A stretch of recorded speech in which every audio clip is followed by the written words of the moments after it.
Hi friends, आपण मानकु आम YouTube channel ले स्वागत। फ्रेंड्स, आसंतु जानिनेबा आजिर किछि बड़ और गुरुत्वपूर्ण अनुचिंता विषय रे। फ्रेंड्स, मने रखंतु सखाळु उठिला परे खाली पेटरे 3 ग्लास पानी पियंतु। देखिबे आपणको अंतरर शक्ति एपरि कले जागृत होई थाए। 1 ग्लास पानी गाधेइबा पूर्वरु किंबा गाधेइबा परे पीले ब्लड प्रेशर समस्या नियंत्रण होई थाए। फ्रेंड्स, मने रखंतु 2 ग्लास पानी खाइबार आधा घंटा आगरु पीले खाद्य भल हजम होई थाए।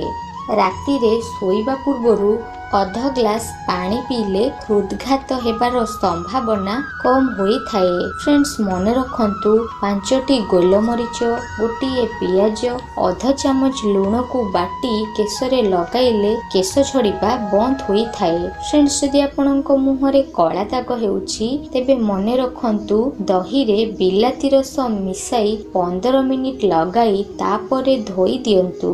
देखिबे आपणकर मुह सफा होई जिवो। फ्रेंड्स, मुहर रंग को सफा करिबा पई हेले आलूर रस को राति रे सोइबा पूर्वरु मुहरे लगांतु। देखिबे आपणकर मुहर रंग सफा होई जिवो। फ्रेंड्स, मने रखंतु 2टी गुजुराती को गुंड करी राति रे सोइबा बेले उषुम पानी रे पीले केश मूल मजबूत होई थाए। फ्रेंड्स, जदि आपणकर अंटा दरज हेउथाए तेबे मने रखंतु 5टी खजुरी कोली सहित मेथी गुंड को सिझाई खाइले यह दूर होई थाए। फ्रेंड्स, जदि आपणको पेटरे गैस समस्या देखा देउछि तेबे मने रखंतु 1 चामच जुआनी सहित टिके कला लूण मिसाई खाई उषुम पानी रे पियंतु।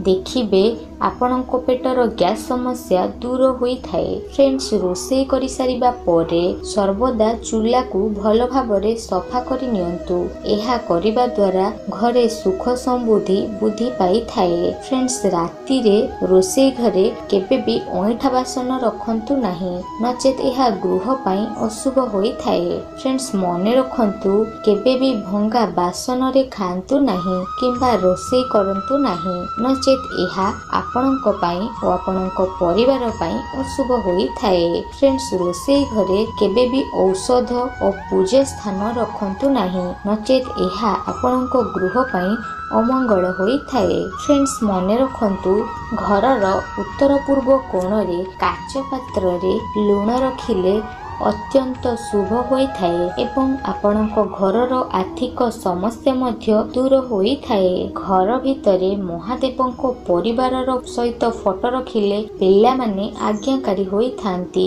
फ्रेंड्स, मने रखंतु आपण जोठी पैसा रखुचंती से स्थान रे किंबा आलमारी रे स्वस्तिक चिन्ह निश्चय आंकंतु। एहा कले आपणकर आर्थिक समस्या दूर हेबा सह आपणको पई एहा शुभ मध्य होई थाए। फ्रेंड्स, घरर पैसा रखुवा आलमारी सर्वदा घरर दक्षिण दिगरे रखंतु। एहा आपणको पई शुभ होई थाए। फ्रेंड्स, घरर गाधुआ घर किंबा पायखाना कबाट केबे भी खोला रखंतु नाही, नचेत एहा आपणको पई अमंगल होई थाए। फ्रेंड्स, मने रखंतु रोषेई घरे केबे भी आईना लगाइबा उचित नुह, नचेत एहा आपणको पई अमंगल होई थाए।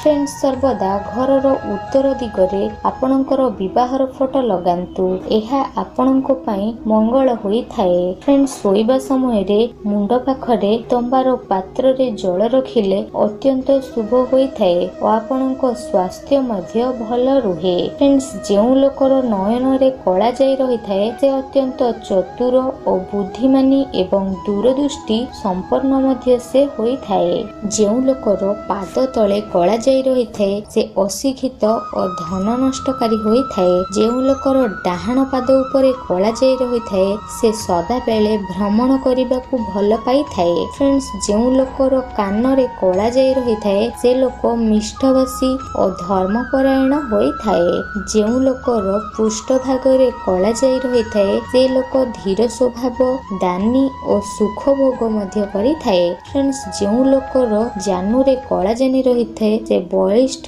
ଓ ପରୋପକାରୀ ହେବା ସହ ଅତ୍ୟନ୍ତ ସୁଖ ମଧ୍ୟ ଭୋଗ କରିଥାଏ। ଫ୍ରେଣ୍ଡସ୍, ଯେଉଁ ଲୋକର ନାକର ବାମ ପଟେ କଳାଜାଇ ରହିଥାଏ ସେ ଦୈବ କୃପା ଲାଭ କରିଥାଏ ଓ ସେ ମାନ ସମ୍ମାନ ମଧ୍ୟ ଲାଭ କରିଥାଏ। ଫ୍ରେଣ୍ଡସ୍, ଯେଉଁ ଲୋକର ଆଖି ତଳେ କଳାଜାଇ ରହିଥାଏ ସେ ଅଧ୍ୟବସାୟ ଓ ପରିଶ୍ରମୀ ହୋଇଥାଏ।